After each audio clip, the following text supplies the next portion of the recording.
இப்போது என்னென்ன சேர்த்துறோம் அடுத்தது அப்படிங்கிறத கவனமாக பாருங்கள் குடும்ப உறவுகள். ஓகே, பவுன் ஃபுட்ஸ் நேயர்களே, முந்தைய இதோடைய தொடர்ச்சி இப்போ மறுபடியும் பற்ற வைத்து கொள்ளலாம். இப்போ இதை ட்ரை ஆகிற வரைக்கும் பண்ணுங்க. ஓகே,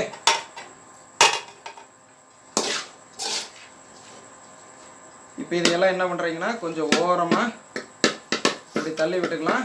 இப்போ தாங்க நம்ம சொல்கிற மாதிரி முட்டையை சுற்றி செய்து உள்ளே சேர்த்த போகிறோம். கவனமாக பாருங்கள். இந்த இடம் தான் ரொம்ப த்ரில்லிங்கான இடம். ஓகேங்களா, தெளிவாக பார்த்துக்குங்க. முட்டையை சுற்றி செய்ய போகிறோம். நல்லா நோட் பண்ணிக்கங்க. இப்போ நம்ம என்ன பண்ண போகிறோன்னா, இதுக்கு ஒரு முட்டையை போட்டுட்டு முட்டை கலக்கி ஒன்று போட்டுட்டு தொட்டுட்டு சாப்பிட போகிறோம். ஸோ அப்போ நம்ம என்ன பண்ணணும், இதுலேயே 2 முட்டை வேண்டாம், இரவு ஓவர். ஸோ தெளிவாக ஞாபகம் வச்சுக்கோங்க, ஒரு முட்டை மட்டும் போதுமானது. இப்போ இது வழக்கம் போல் எப்படி சுற்றி செய்யப்படுது அப்படிங்கிறத மட்டும் தெளிவாக பாருங்கள். ஸோ அந்த மஞ்சள் மேலே சுக்கு, வெயிலுக்கு சுக்கு ரொம்ப ரொம்ப முக்கியம். இந்த முட்டை சூட்டை எப்படி சொல்கிறதுங்க, தனிச்சு கொடுக்கறதுக்கு அது ரொம்ப ரொம்ப முக்கியம். நல்லா நோட் பண்ணிக்கணும் மைண்டில். அடுத்து அருகம்பில் பொடி.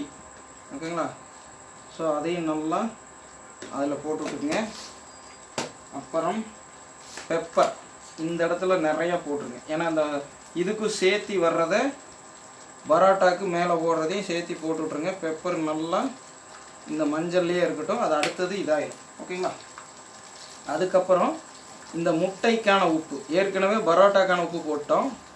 இப்போ இந்த முட்டைக்கான உப்பை நம்ம போட்டுறோம். போட்டுட்டு இதைய மட்டும் கலக்கி கொடுங்க. இந்த மஞ்சளை பாருங்கள் இப்படி உடச்சுட்டு, இப்போ நம்ம போட்ட அருகம்புல், சுக்கு, குருமிளகு எல்லாமே அந்த முட்டையில் அந்த மஞ்சக்கருவில் முதல்ல நல்லா கலங்கணும்.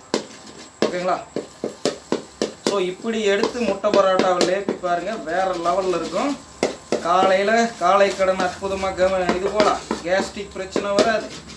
ஸோ இப்போ இதையெல்லாம் வந்து வெள்ளை வெள்ளையாக வேக வச்சுக்கலாம்.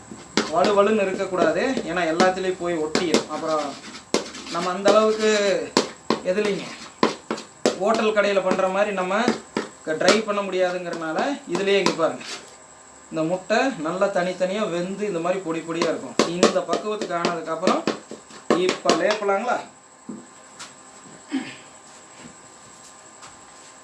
இப்போ இதைய எல்லாத்து மேலேயும் போட்டுவிடுங்க.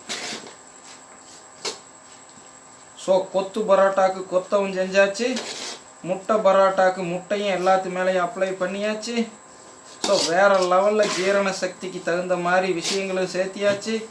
மைதாவை சுற்றி செய்து நஞ்சு நீக்கிய பஞ்சு பரோட்டா செஞ்சு தான் இதுக்கு கொண்டு வந்திருக்கிறோம். ஸோ தெளிவாக புரிஞ்சுக்குங்க என்னென்ன போடுறோன்னு. இது இல்லாமல் இன்னும் இது கூட சேர்த்த வேண்டியது இருக்குது, பொறுமையாக பாருங்கள். ஓகேங்களா,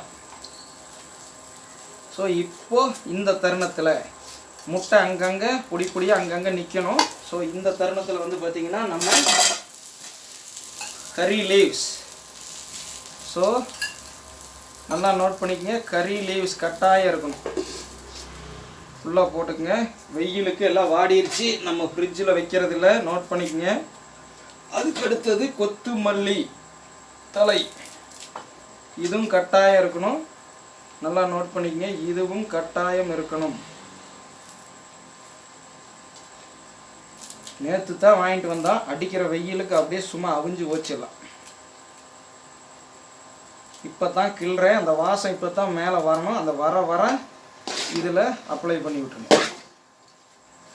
ஸோ இப்போ வேறு லெவலில் நம்மளுக்கு முட்டை பரோட்டா சிக்கன் கிரேவி ரெடி. அற்புதமாக இருக்கும். இங்கே பாருங்கள், 1ஆம் கிளாஸ். இப்போ அடுத்தது முட்டை கலக்கி, இதை கட் பண்ணிடுவோம். அடுத்தது முட்டை கலக்கி, அதையும் பாருங்கள்.